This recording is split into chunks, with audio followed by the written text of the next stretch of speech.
안녕하세요. 반갑습니다. 한석헌입니다. 우리가 반드시 부자가 되어야 되는 이유는 나 자신의 어떤 편리함, 경제적인 자유, 시간적인 자유, 그런 이유도 있겠지만, 더 중요한 것은, 나와 함께 사업한 파트너님들을 위해서, 그리고 또 그 파트너님들의 가족을 위해서, 그리고 또 아프고 힘든 아이들을 위해서, 이웃들을 위해서, 그분들에게 기부 봉사를 할 수 있어야 되고, 가능한 한 많은 분들에게 아주 선한 영향력을 미치기 위해서 우리는 반드시 부자가 되어야 합니다. 많은 돈을 벌고 부자가 되어야 되는 이유가 맛있는 음식을 많이 먹기 위해서도 아니고요. 또 비싼 명품 물건을 많이 구입하려고도 아닙니다. 그런 물질적인 것들은 한계가 있습니다. 가장 큰 기쁨은 우리 파트너님들, 그리고 또 힘들고 아픈 아이들에게 기부 봉사할 때 가장 큰 기쁨을 누릴 수 있다고 생각을 합니다. 그렇기 때문에 우리는 반드시 사업에서 성공을 해야 되는 것 같습니다. 그러기 위해서 제가 가장 먼저 할 수 있는 일은 책 읽기라고 생각을 했습니다. 주된 주제는 인간관계이고요. 그리고 리더십, 그리고 자기개발, 그리고 네트워크 마케팅 성공 방법입니다. 구독자님들도 이동하시면서 업무를 보시면서 저의 채널을 플레이만 해놓으셔도 책을 읽으신 큰 효과를 보실 수 있도록, 그리고 사업에 큰 도움이 될 수 있도록 가능한 한 또박또박 읽어보도록 하겠습니다. 음성의 속도는 설정에 들어가셔서 편리하게 잘 조절하시고, 댓글에 많은 의견과 충고도 부탁을 드리겠습니다. 그리고 저의 채널을 다시 찾기가 어렵다라고 말씀하신 분들이 한 17명 정도 계시는데요. 저의 채널이 대단히 유명한 채널이 아니기 때문에 노출이 너무 안 됩니다. 그렇기 때문에 다시 찾기가 어려운 것이 지금 현실이고요. 그래서 저의 채널명 한석헌 TV를 돋보기 검색창에 검색을 하시면은 저의 채널을 찾을 수가 있고, 저의 홈 화면을 보실 수가 있습니다. 홈 화면에서 동영상을 터치하시면은, 그리고 또 구독을 터치해 주시면은 구독자님들 우선순위로 유튜브는 저의 영상을 노출을 시켜주기 때문에 다음에 쉽게 찾을 수가 있을 것 같습니다. 네, 앞으로 몇 권의 책을 읽을 텐데요. 책 제목을 먼저 말씀을 드려보겠습니다. 리더십의 대가 존 맥스웰님의 리더십 불변의 법칙이 있고요. 3,400만 권이 팔린 책입니다.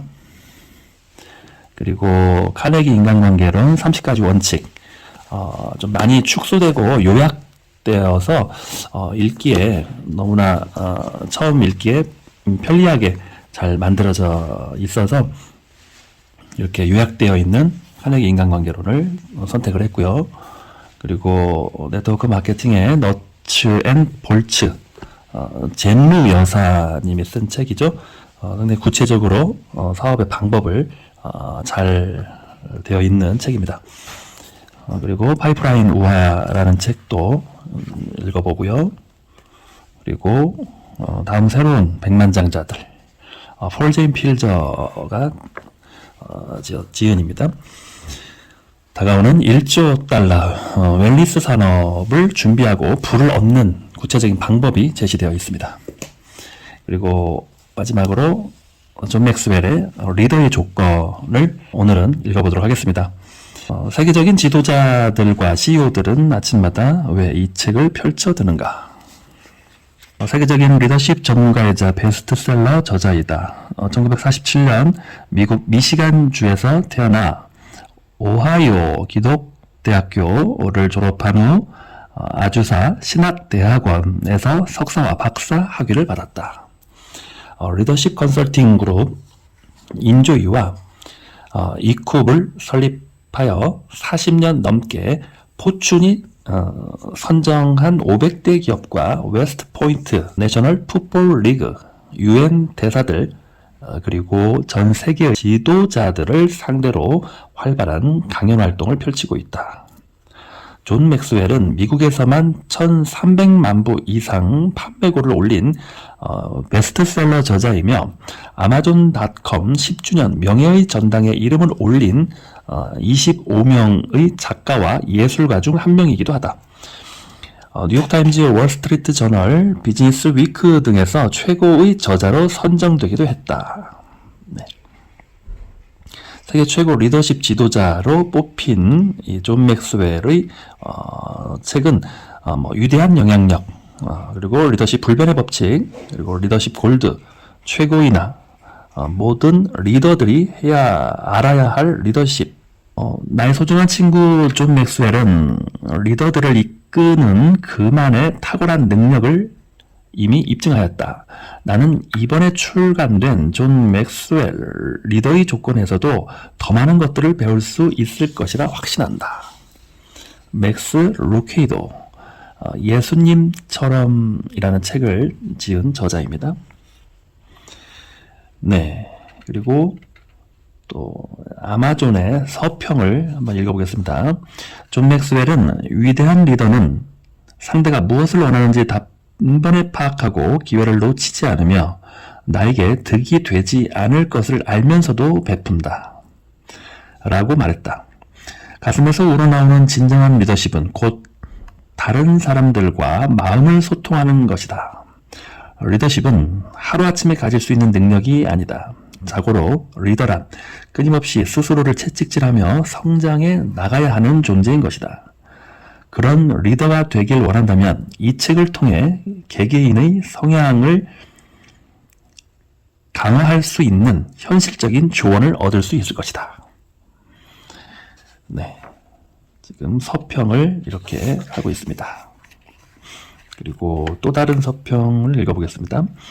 존 맥스웰이 뛰어난 리더십 조언이 담긴 이 책은 위대한 리더의 21가지 자질을 이해하고 업무 현장에서 요구되는 사항들을 충분히 이행할 수 있도록 돕는다. 경청하기, 문제 해결, 더 나은 관계 형성을 위한 요령, 자신 없는 리더를 위한 조언 등 우리가 진정 원하는 리더가 갖추어야 할 모든 조건을 정확하게 짚어내고 있다. 뛰어난 리더십 전문가이자 베스트셀러 작가인 존 맥스웰은 이 책을 통해 리더십이 무엇인지 갈피를 잡지 못하고 방황하던 많은 독자들을 구원했다. 저자는 하루 한 알 비타민을 섭취하듯 각 챕터를 매일 읽는 방법을 추천하고 있다. 리더십 불변의 법칙을 읽어본 독자라면 이전보다 좀 더 간결하면서도 매일 적용 가능한 멋진 조언들이 가득 차 있다는 것을 알 수 있을 것이다. 스스로 성장하는 방법을 찾고 있는 사람들에게 이 책을 추천하고 싶다. 리더십의 기본 원칙은 성품, 노력, 그리고 관대함이다. 존 맥스웰은 이 세 가지 원칙의 7배인 21가지 리더의 자질을 소개함으로써 독자들 스스로 영감을 얻고 새로운 시각을 가질 수 있는 힘을 제공해준다.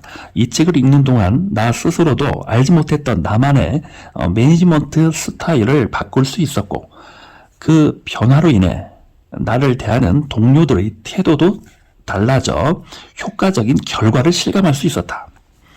리더의 자리에서 있다고 모두가 당신을 우러러보지는 않는다. 명확한 방향을 설정해주는 리더를 만났을 때 당신의 팀원들은 더 빛나게 될 것이다. 네, 맞는 말씀이십니다. 자, 서문 읽어보겠습니다. 왜 위대한 리더에게 사람들이 몰려드는 것일까? 왜 어떤 리더는 사람들이 꺼리고 어떤 리더는 열성을 다해 세상 끝까지라도 따르려는 것일까? 리더십의 해박한 이론가와 실제 현장에서 리더로 성공한 사람들 간의 차이는 무엇일까? 답은 각 개인의 성품과 자질에 있다. 자신에게 위대한 리더가 될 수 있는 자질이 있다고 생각하는가? 다른 사람과는 결코 나눌 수 없는 엄청난 꿈을 실현하는데 필요한 자질을 자신의 내면 속에서 발견할 수 있는가?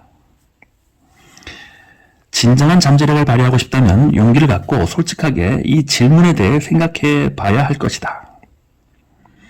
이 책은 사람들이 따를 수밖에 없는 진정한 리더가 되기 위한 성품과 자질이 무엇인지 알려주고 이를 개발할 수 있도록 돕고 있다.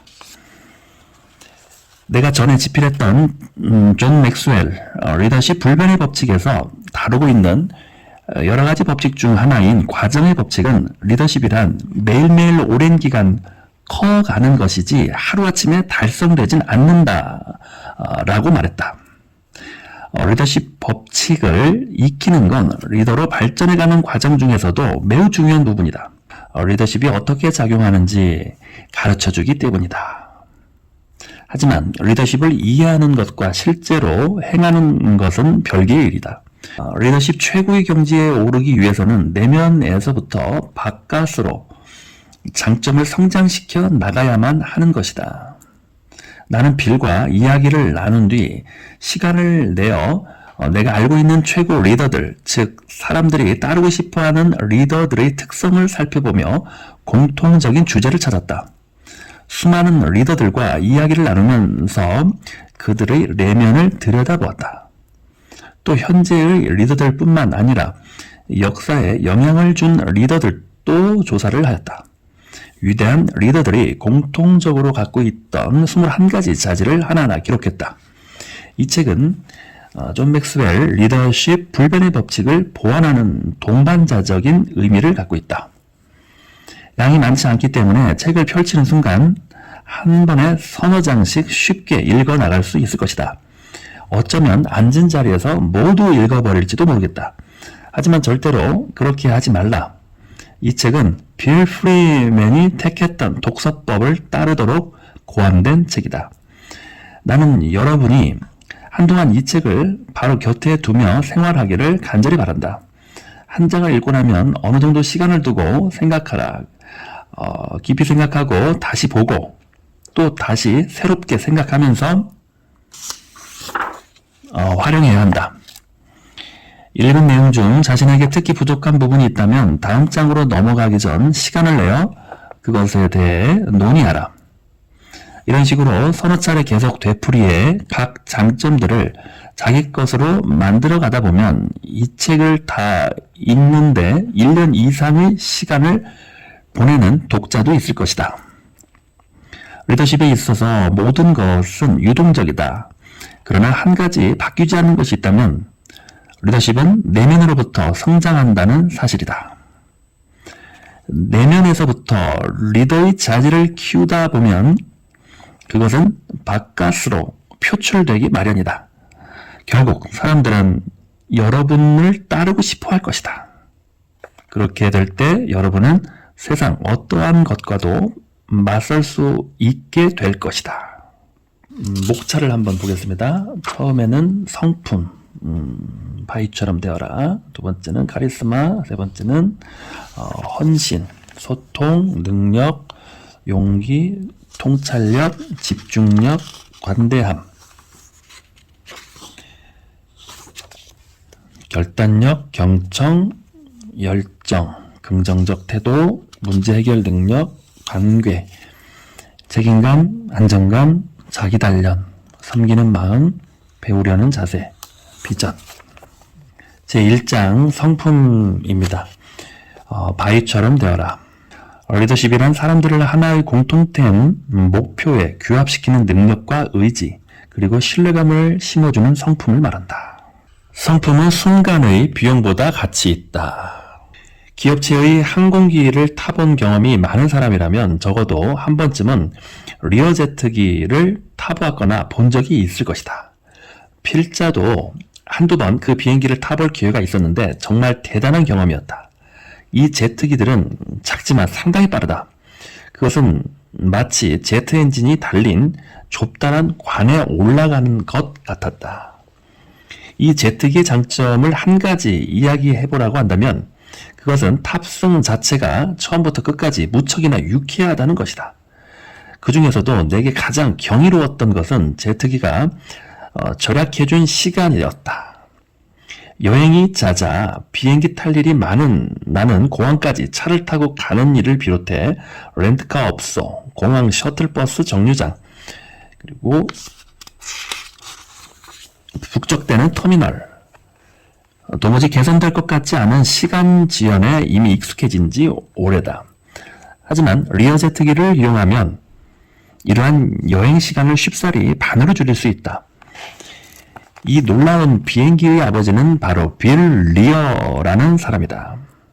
발명가이자 항공기 조종사이며 기업의 총수인 그는 150개 이상의 특허를 갖고 있다. 그 중에는 자동차 항공 조정장치, 카 라디오, 8개의 테이프를 돌려가며 들을 수 있는 트랙 등이 있다. 선구자적 사고를 하던 그는 1950년대에 이미 업무용 소형 제트기 제조에 대한 가능성을 내다보고 있었다. 꿈이 실현되기까지는 수년의 시간이 흘러야 했다. 마침내 1963년 첫 시험 비행을 한 뒤 이듬해 첫 완제품을 고객에게 선보이게 되었다. 순식간에 많은 비행기들이 팔렸고 그는 빠른 속도로 성공 가도를 달렸다. 그러나 얼마 지나지 않아 그가 만든 비행기 중 2대가 추락하는 일이 벌어졌다. 그는 큰 충격과 함께 좌절감에 빠졌다. 그때까지 모두 55대의 비행기가 개인에게 팔린 상태였다. 그는 즉각 전 고객에게 추락한 2대의 사고 원인을 규명하기 전까지 비행하지 말라고 전했다. 추락한 비행기를 조사한 결과 한 가지 사고 원인을 추정할 수 있었다. 하지만 땅에서는 확인할 수 없는 것이었다. 그의 진단이 맞는 것인가를 확인할 수 있는 방법은 오직 하나, 공중에서 직접 추락 상황을 재현해 보는 것이었다. 위험한 과정이었지만 시도했다. 비행기 이륙 후 동체가 중심을 잃는 상태에 빠지면서 빌 리어는 앞서 추락한 2 조종사와 똑같은 운명을 맞이할 뻔했다. 우여곡절 끝에 가까스로 시험을 마친 그는 결국 결함을 찾아낼 수 있었다. 그리고 새 부품을 만들어 문제를 해결한 뒤 55대의 비행기에 그것을 장착시켜 위험 요소를 제거하였다. 문제를 해결하기 전까지 55대의 비행기들을 비행장에 묶어 놓게 한 일은 리어에게 많은 비용을 치르게 하였다. 더구나 이 일은 잠재 고객에게 제품에 대한 의구심을 심어 놓았다. 그 여파로 그가 다시 사업을 궤도에 올리기까지 2년이라는 긴 시간이 필요했다. 하지만 그는 한 번도 자신의 결정을 후회하지 않았다. 의문의 추락 사건을 해결하기 위해 성공과 부, 그리고 심지어 목숨까지 걸 정도로 그는 자신의 정직과 성실함을 굳게 지키려 하였다. 이후 그의 비행기는 비즈니스 제트기의 대명사로 자리 잡게 된다. 이것이 바로 성품의 힘인 것이다. 성품 만들기. 농구 역사상 가장 뛰어난 선수 중 한 명인 마이클 조던에게 대학 시절 딘 스미스라는 위대한 스승이 있었다. 조던의 아버지인 제임스 조던은 아들을 성공시킨 공을 스미스의 리더십으로 돌린다. 1993년 시카고에 플레이오프 게임을 하기 전에 제임스는 이렇게 말했다. 제임스는 마이클 조던의 아버지입니다. 사람들은 딘 스미스 감독의 훈련 방식을 과소평가합니다. 그는 마이클이 농구 실력을 키우고 더 발전할 수 있도록 도와주었지요. 그러나 그보다 더 중요한 것은 그가 마이클이 좋은 성품을 갖도록 단련시켜 주었다는 것입니다. 그 덕분에 마이클은 지금까지도 꾸준히 성장할 수 있었습니다. 나는 마이클이 다른 선수들에 비해 더 많은 농구 기술을 배웠다고 생각하지 않습니다. 하지만 위대한 선수가 되려면 기술 외에도 좋은 성품을 지니고 있어야 하는데 노스캐롤라이나 대학에서 그 2가지를 결합시킬 수 있었다고 생각합니다. 그것은 아마 지금의 마이클 조던을 있게 한 것이라고 설명할 수 있겠지요. 지도자의 성품은 자신의 삶에 어떠한 방식으로 대처해 왔는가를 통해 알 수 있다. 위기가 반드시 성품을 형성한다고 할 수는 없지만 성품을 드러낸다는 것만큼은 분명하다. 역경은 성품과 타협이 만나는 교차로이다. 인생은 언제나 그 중 하나를 선택해야만 한다. 역경은 성품과 타협이 만나는 교차로이다. 매번 성품을 선택한다면 비록 그 결과가 부정적이라 할지라도 인생은 더욱 강해진다. 노벨상 수상자인 작가 솔제니친의 말처럼 말이다. 세상에 우리가 존재하는 의미는 우리가 늘 생각했던 것과 달리 부를 축적하는 것이 아닌 자신의 영혼을 발전시키는 데 있다. 성품의 발전이란 지도자가 아닌 한 인간으로서 각 개인의 성장함을 의미한다. 그렇다면 성품에 대해 모두가 알아야 할 것은 무엇인가? 1번. 성품이란 말로 되는 것이 아니다. 누구나 자신이 정직하고 성실하다고 말할 수 있을 것이다. 그러나 그 성품을 드러내는 것은 행동이다. 성품은 자신이 어떤 사람인가를 결정한다. 그리고 그것은 사물이나 어떤 상황을 바라보는 시각을 결정한다. 시각은 곧 몸을 조정해 어떤 행동을 할지 결정하게 된다. 바로 이 때문에 지도자의 성품은 그의 행동과 분리될 수 없는 것이다. 2번. 재능은 선물이지만 성품은 선택이다. 평생에 걸쳐 우리 마음대로 할 수 없는 일들은 너무나 많다. 부모를 선택할 수 없으며 태어난 장소나 환경, 그리고 자신의 양육시킨 방법도 고를 수 없다. 재능이나 IQ를 원하는 대로 얻을 수 있는 것도 아니다. 그러나 성품은 선택할 수 있다. 실제로 우리가 선택을 하는 매 순간마다 성품을 만들어가고 있는 것이다. 어려운 상황에서 당당히 맞설 것인지 아니면 도망칠 것인지, 진리를 왜곡할 것인지 아니면 그 무게를 지탱해 나갈 것인지, 그저 손쉬운 돈벌이만 찾아다닐 것인지 아니면 정당한 대가를 치르며 살아갈 것인지, 오늘도 우리는 선택을 하고 있으며 계속해서 성품을 만들어가고 있다. 3번. 성품은 대인관계에 변함없는 성공을 가져다 준다. 진정한 리더십은 언제나 타인을 염두에 둔다.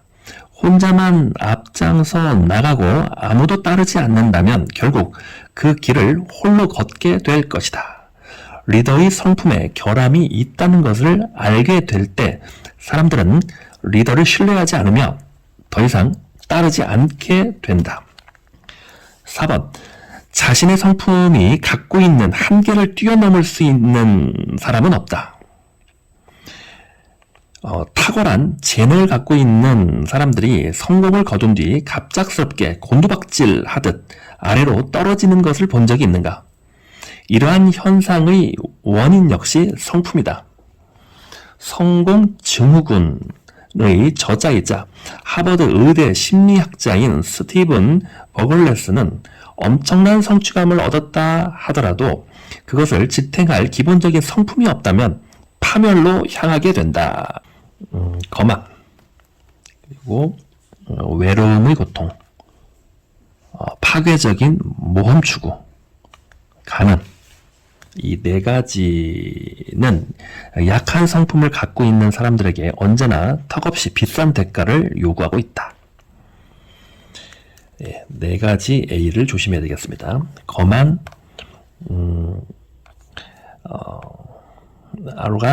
아로간스, 외로움의 고통, 그리고 파괴적인 모험의 추구, 그리고 가능.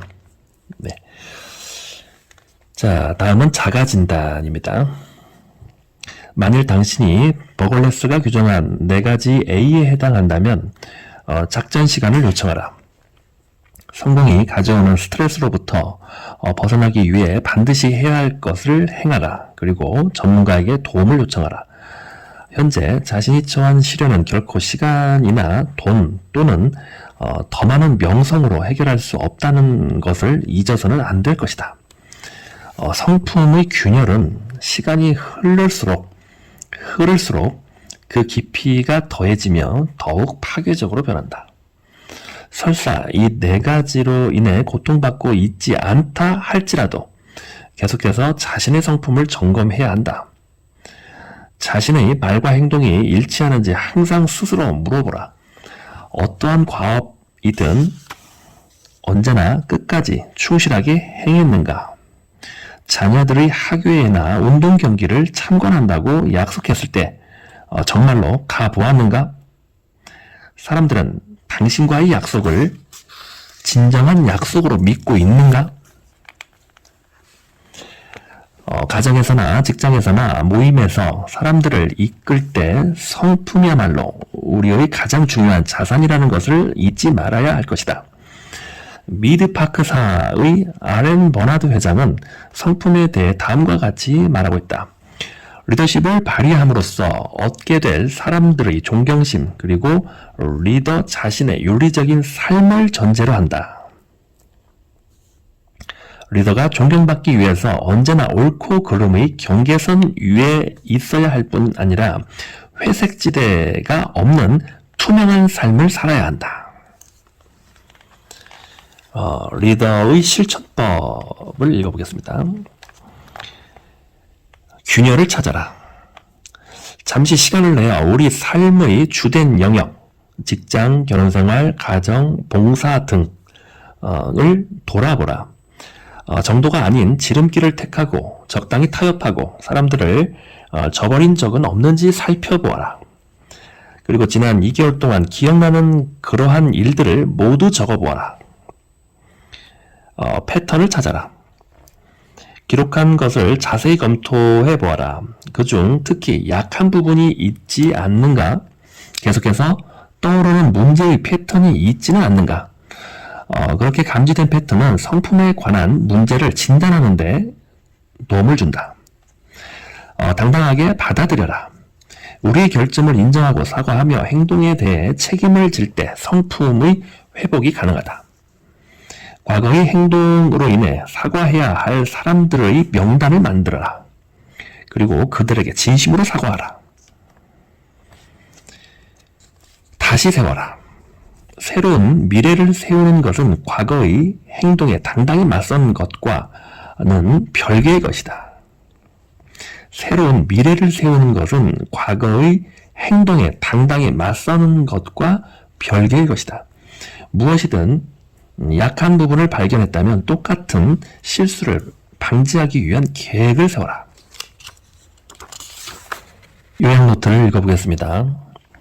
아버지가 어린 딸을 데리고 축제에 갔다. 축제장에 들어서자마자 딸은 곧바로 한 노점으로 달려가더니 솜사탕을 주문했다. 정원이 커다란 솜사탕을 건네주자 아버지가 딸에게 물었다. 얘야, 정말 이걸 다 먹을 수 있니? 아빠, 걱정하지 마. 난 겉으로 보기보다 속이 훨씬 더 크단 말이야. 성품 역시 커다란 솜사탕을 담을 수 있는 아이의 위장과 같다. 진정한 성품이란 겉만 봐선 알 수 없는 내면이 더욱 큰 것을 의미한다. 네. 난 겉으로 보기보다 속이 훨씬 크단 말이야 라고 딸이 말했고, 또 그 솜사탕을 어린 딸은 다 먹을 수 있었을 것 같습니다. 네, 오늘 책 읽기는 여기서 마치겠습니다. 감사합니다.